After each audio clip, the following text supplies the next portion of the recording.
À la sortie de la nouvelle imprimante de chez Bamboo Lab, la toile s'est encore emballée. Ça doit vibrer autant que ma 205 à 160 sur l'autoroute. Trop grand, et bla, et bla, et bla. Soit ça parle encore sans savoir, soit ils ont raison. Bon, eh bien, c'est ce qu'on va voir. On parle bien de la nouvelle imprimante A2L.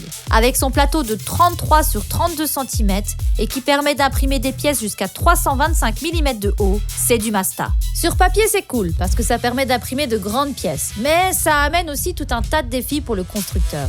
Notamment sur la gestion des vibrations. Au plus l'impression monte, au plus les vibrations sont fortes. Rajoutez ça à un plateau qui fait des va-et-vient, ça peut vite se transformer en tour de piste le truc. Bon allez, peut-être que j'ai été un peu dur avec vous. C'est vrai que sous cet angle, ça peut faire peur. Sur le châssis, Bamboo a rajouté des billes métalliques à l'intérieur du montant supérieur. On les entend glisser. Je vous assure que la première calibration, on se demande quoi. Ça permet d'amortir le balancement et dissiper une partie des vibrations. Pour tester tout ça, j'ai modélisé ce triangle aux parois très fines. Je peux vous dire qu'avec ça, ça va balancer de partout. 0,5 mm d'épaisseur, 32 cm de hauteur, des coins bien carrés pour avoir le petit à-coup. Quand je disais tour de Pise, on n'est pas loin. Pour un test de l'extrême, c'est parfait. Et pour ajouter du défi, même si c'est pas fait exprès, au bout de la table, la H2D en plein travail. Je peux vous dire que ça balance. Bon, les autres sont au repos. Faut pas abuser non plus, hein. Premier constat, elle s'en sort bien. Enfin, jusqu'à là. Sur les 6 derniers centimètres, on commence à avoir des vibrations. Ça crée des ondulations plus ou moins marquées dans cette zone. En tout cas, elles sont visibles à l'œil et aussi au toucher. Ça doit certainement être le point critique. Parce qu'en dessous, tout est nickel et c'est très propre. Je le savais, c'est de la capelote. Calme-toi, Jean-Claude, on est en plein crash test. Ça veut juste dire que matériellement parlant, on a atteint ses limites. Mais c'est pas pour autant qu'elle a dit son dernier mot. Dans le slicer, il y a une option très intéressante. Ralentir en fonction de la hauteur. Je suis sûre que vous avez compris le principe. Au plus la tête d'impression monte, au plus elle est ralentie. C'est censé compenser la partie manquante des vibrations. Normalement, elle est activée par défaut. Mais dans le test que je viens de faire, je l'ai décoché. Oui, je sais, je suis complètement cinglée. C'est de la folie! Pour les gens normaux, elle est cochée et ça se présente comme ça. Il y a quelques paramètres supplémentaires pour déterminer la vitesse et l'accélération de départ. Idem pour la hauteur de fin. Bon, on va voir si ce truc est vraiment fiable. Pendant ce temps-là, la grosse Bertha est toujours en train de se balancer dans le fond. On est pareil qu'avec le test précédent. Avec l'option activée, on voit une nette amélioration. Les vibrations ont presque disparu. Je dis presque parce qu'au toucher, je sens toujours de légères ondulations. Mais par rapport à avant, c'est clairement le jour et la nuit. Bon, j'ai pas encore dit mon dernier mot. Il reste encore une solution. Si on se réfère aux lois de la physique, le fait d'avoir mis la pièce dans ce sens, ça crée un effet de balancement quand le plateau se déplace. En toute logique, il vaudrait mieux l'orienter dans l'autre sens, pour que la pièce suive le mouvement. Bon, eh bien, c'est parti.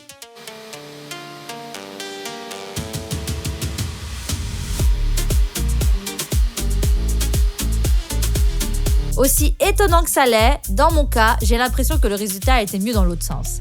Mais ça se joue à vraiment presque rien. Comme quoi, entre la théorie et la pratique, on m'a menti. Encore une fois, c'est un test de l'extrême. Le truc est super fin et super haut. Mais c'est un sujet que vous devez garder en tête, parce que ça aide dans de nombreux cas. Pour la Flora première génération, l'orientation de la feuille dans ce sens, plutôt que dans l'autre, compense les mouvements du plateau. Résultat, ça permet d'avoir la même qualité qu'une imprimante à plateau fixe. Et ça, sans toucher à aucun réglage. Magnifique. Il me reste bien un dernier truc. Vous me connaissez, j'arrive pas à dormir tranquille si j'ai pas une impression nickel chrome. Cette fois-ci, on arrête les conneries. On la remet dans ce sens, mais on va jouer sur les vitesses. Moitié ici et là.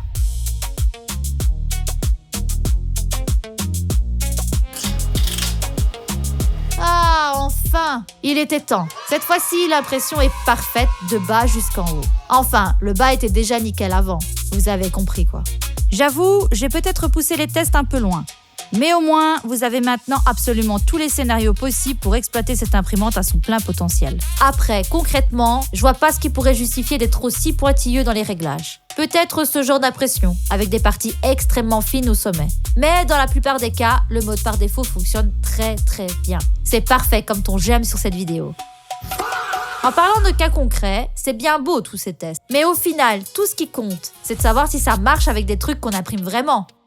Alors, vous en pensez quoi? Il est pas beau mon casque de Spartiate? Je l'ai trouvé sur MacAward. Normalement, il est plus petit, mais je l'ai agrandi. pour qu'ils prennent toute la place du plateau. Et en hauteur, on est au max. Et arrêtez de déconner avec vos « Ouais, ça sert à rien de nettoyer mon plateau souvent ». Vous prendriez vraiment le risque que ça se décolle pour une bêtise pareille? Pas moi. Hors de question de gâcher le moindre gramme de filament. Pourquoi cette femme se permet-elle de parler parmi des hommes? Parce que seules les femmes de Sparte mettent au monde des hommes vaillants. Je vous laisse juger s'il va bien jusqu'au bord du bord. J'en suis sûr. Pour l'instant, la première couche adhère vraiment bien. Et le plateau est bien fixé. Pas de soulèvement ou autre. Nickel. C'est grâce aux gros aimants qui sont aux extrémités. Ils font bien leur travail. En voilà une bonne surprise. Maintenant, il n'y a plus qu'à attendre. Bon, petit tips au passage. Vérifiez toujours que votre modèle 3D est propre. Quand je dis propre, je ne parle pas des arêtes non manifoles. Je crains que cela ne pose un problème. Ça vous dit rien ce mot? Venez, je vous montre. Pour la faire courte, ce sont les lignes qui ne sont pas reliées correctement dans le maillage. Elles ne sont pas forcément visibles sur le modèle en lui-même, même après tranchage. Mais pour vérifier, vous allez dans l'onglet Objets, et si le petit triangle orange apparaît, c'est pas bon signe. Parfois, ça fait rien. Et parfois, oui. Je suis dégoûtée. Ça a créé des lignes ici et là. Et comme j'ai vachement agrandi le modèle, c'est plus des lignes mais des cratères. Ah, 24 heures de print à la poubelle. Je vais pas m'en remettre. Marchons un peu pour apaiser notre humeur. On parlait de gaspillage juste avant, non? Pour remédier à ça, vous cliquez sur le triangle et vous laissez le logiciel réparer le modèle. Ça prend un certain temps, mais c'est très efficace. Bon, allez, c'est reparti.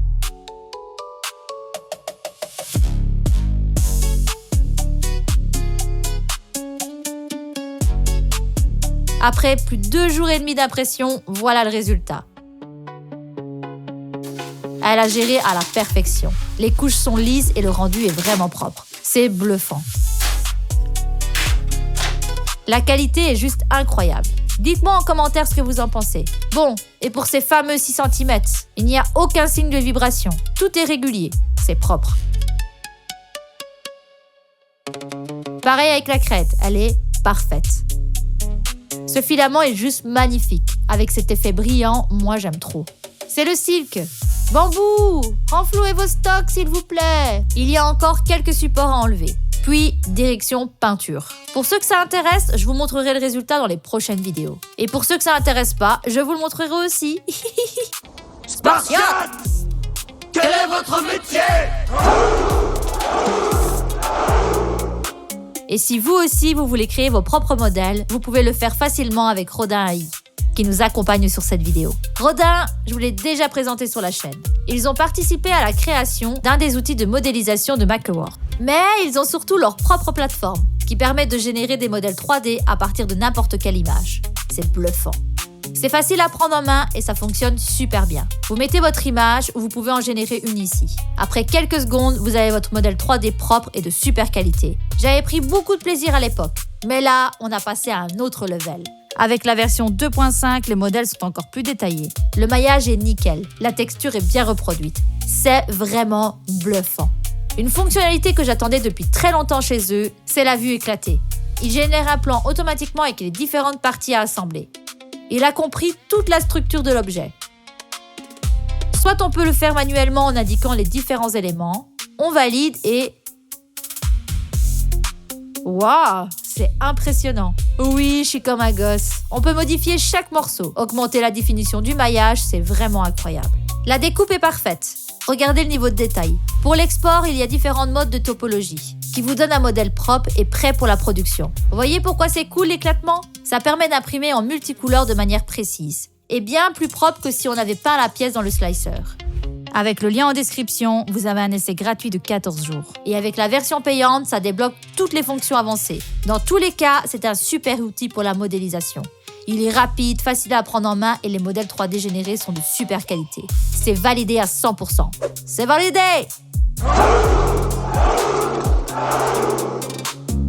En parlant de validation, ce message a retenu toute mon attention. Un plateau chauffant à seulement 80 degrés. Oubliez le PETG. Je suppose que la personne fait allusion à la température du plateau, qui passe désormais de 100 à 80 degrés. C'est un choix délibéré de Bamboo, afin de ne pas surconsommer de l'électricité. En général, le milieu du plateau est bien chaud. Et au plus on se rapproche du bord, au plus il y a des pertes de chaleur. 75-80 degrés. C'est la température idéale pour le PETG. Donc, c'est vrai que si on a 80 degrés ici, mais 10 degrés de moins aux extrémités, ça peut poser des problèmes d'adhérence avec des grosses pièces. Sur la caméra thermique, on voit bien que la répartition de la chaleur est bien homogène. Il n'y a presque pas de perte sur les bords. Bon, test de l'extrême, c'est parti! On ne change pas une équipe qui gagne. Donc, je refais un rectangle, mais cette fois-ci, il fait tout le contour du plateau. Je lui ai quand même ajouté une petite bordure, c'est le minimum. Pas besoin d'aller jusque tout en haut. Ici, on teste l'adhérence du plateau, c'est tout. Pour le PETG, j'utilise le pré-réglage générique. Pas celui de bambou, ça fonctionne mieux. Voilà le résultat.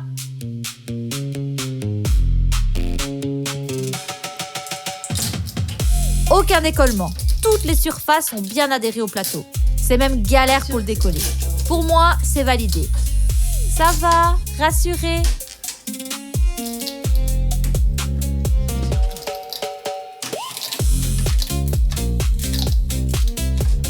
Je ne sais pas si vous l'avez vu aussi, mais dans certaines vidéos, on voit l'AMS Lite bouger dans tous les sens. L'imprimante est bourrée aux hormones, soit il fait comme moi quand je monte un meuble Ikea. Mais ça va où ça? Tant pis. Ici, ça bouge pas d'un iota. Les petits caoutchoucs font bien leur travail. L'imprimante est même plus discrète comparée à ses grandes sœurs à côté. Aussi étonnant que ça l'est, on lui reproche sa taille.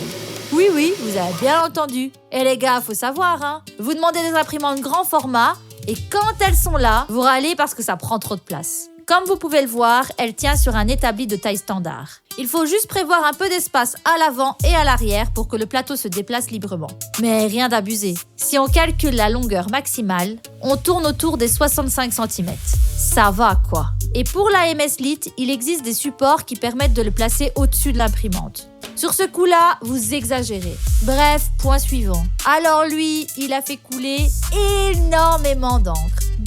Oui, lui là, ce petit numéro 2. Parce que pour certains, c'est juste une A1, mais en plus grand. Avant d'aller plus loin, vous en pensez quoi là, chaud? Dites-moi dans les commentaires. Justifié ou pas, dans les faits, il y a quelques différences par rapport à son petit frère. L'extrusion se fait désormais par un servomoteur. Non, pas un cerveau. Même si certains ne l'utilisent pas assez souvent, je parle du cerveau, mais pas du cerveau. Ah zut à la fin. Bref, c'est la même technologie que celle utilisée sur les modèles H2, P2 et X2. Cette évolution apporte plusieurs avantages. La détection des pertes des pas de l'extrudeur, très utile en utilisation quotidienne. Une meilleure détection des bouchages et une précision accrue de l'extrusion. Bref, des imprimantes encore plus belles et plus précises. C'est vrai qu'on n'en parle pas beaucoup, mais elle est aussi plus rapide que sa petite sœur. Légèrement perspective sur du monocouleur, mais la différence est encore plus marquée sur du multicouleur. Il y a une augmentation de 22% quand même. Ça se prend!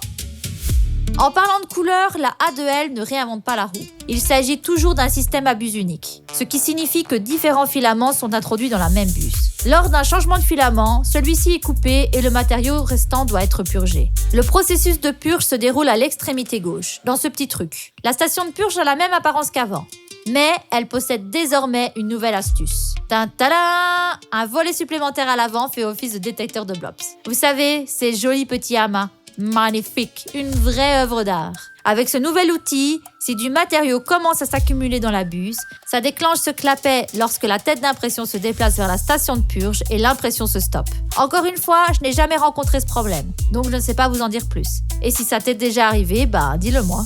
Comme tout système à buse unique, le multicouleur produit beaucoup de déchets. Et quoi? Ça veut dire qu'on peut pas imprimer en couleur? Pas du tout. Comme expliqué dans ma précédente vidéo, la plupart des modèles présents sur le site MakerWorks sont prévus pour être imprimés couleur par couleur. Ensuite, on les assemble. Si c'est votre première imprimante, le multicouleur ne devrait pas être un critère de sélection. Il vaut mieux une imprimante à buse unique, mais qui sort des impressions de super qualité, plutôt qu'un système multitête avec une qualité moyenne. Parlons argent. Plus précisément, consommation. Oui. Ça coûte combien d'imprimer? Lorsque le plateau et la tête d'impression sont chauffés simultanément, l'imprimante consomme 900 watts pendant un court instant. Ensuite, en fonction du travail, la consommation moyenne est d'environ 120 watts pour le PLA et 140 à 150 pour le PETG aux températures du plateau les plus élevées. Pour vous dire, c'est 10 fois de moins qu'un four électrique. En gros, ça va quoi? On est à quelques centimes par heure. Pendant l'impression, la A2L est relativement silencieuse. Dans ma pièce, elle tourne autour des 60 décibels. La mesure est un peu faussée parce qu'il y a toujours le mastodon à l'autre bout de la table qui tourne. Rajoutez ça à la configuration de la pièce qui est étroite, ce qui amplifie la résonance. Dans une pièce plus ou moins standard, on peut compter facilement 5 décibels de moins. Pas mal. L'élément le plus bruyant, c'est encore et toujours le ventilateur. Comme un PC fixe. Après, il n'est pas activé au max pendant toute l'impression, mais il s'intensifie pour les zones de surplomb et les ponts. Bien que le PLA et le PETG ne soient pas nocifs pour la santé, il est toujours préférable de bien ventiler la pièce. Et une ventilation indirecte. Ne la mettez pas à côté d'une fenêtre ouverte par exemple. Enfin si, vous pouvez le faire. Mais alors ne vous plaignez pas que les impressions se décrochent ou que la qualité n'est pas top. Comme ça, c'est dit. Bon, je pense qu'on a fait le tour du propriétaire. Si vous avez des questions, l'espace commentaire est là. J'essaye de répondre à tout le monde. Si Dieu le veut, la prochaine vidéo sera sur le cutting.